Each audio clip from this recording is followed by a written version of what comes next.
বিএনপির vice chairman Barkatullah blue ও শামসুজ্জামান দুদুকে লিখিতভাবে সতর্ক করেছে বিএনপি। সম্প্রতি তাদের নানা বক্তব্যে বিতর্কের সৃষ্টি হওয়ায় দলের পক্ষ থেকে সতর্ক করা হয় বলে বিএনপি সূত্রে জানা গেছে। বৃহস্পতিবার দলটির দফতর থেকে দেওয়া এক চিঠিতে দলের এই দুই ভাইস চেয়ারম্যানকে সতর্ক করা হয়। চিঠিটি তাদের কাছে পৌঁছানো হয়েছে। বিএনপি সূত্র আরও জানিয়েছে, এই দুই নেতার সম্প্রতি দেওয়া কিছু বক্তব্যে বিএনপি বিব্রত। চিঠিতে তাদেরকে দলীয় অবস্থান ও দৃষ্টিভঙ্গির বাইরে সভা সেমিনারে কোনো ধরনের বক্তব্য না দেওয়ার জন্য সতর্ক করা হয়েছে।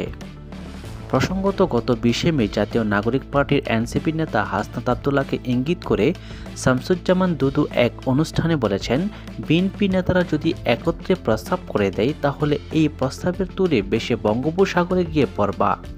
তার এই বক্তব্যকে ঘিরে সামাজিক যোগাযোগ মাধ্যমে ব্যাপক সমালোচনা হয়।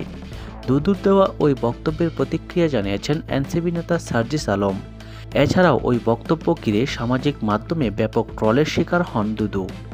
এদিকে এর আগে এক বক্তব্যে বুলু বলেছিলেন, শহীদ জিয়ার উত্তরসূরি হচ্ছেন তারেক রহমান, তার নামটি উচ্চারণ করতে হলে অজু করবেন। গত 25শে ফেব্রুয়ারি বিকেলে কুমিল্লা টাউন হল মাঠে কুমিল্লা মহানগর বিএনপির দ্বিবার্ষিক সম্মেলনে উদ্বোধকের বক্তব্যে তিনি এ মন্তব্য করেছিলেন। এমন বক্তব্যের কারণে সামাজিক মাধ্যমে তোপের মুখে পড়েন বিএনপি এই নেতা। সমালোচনার মুখে পড়ে তিনি এ মন্তব্যের জন্য দুঃখ প্রকাশ করেছিলেন।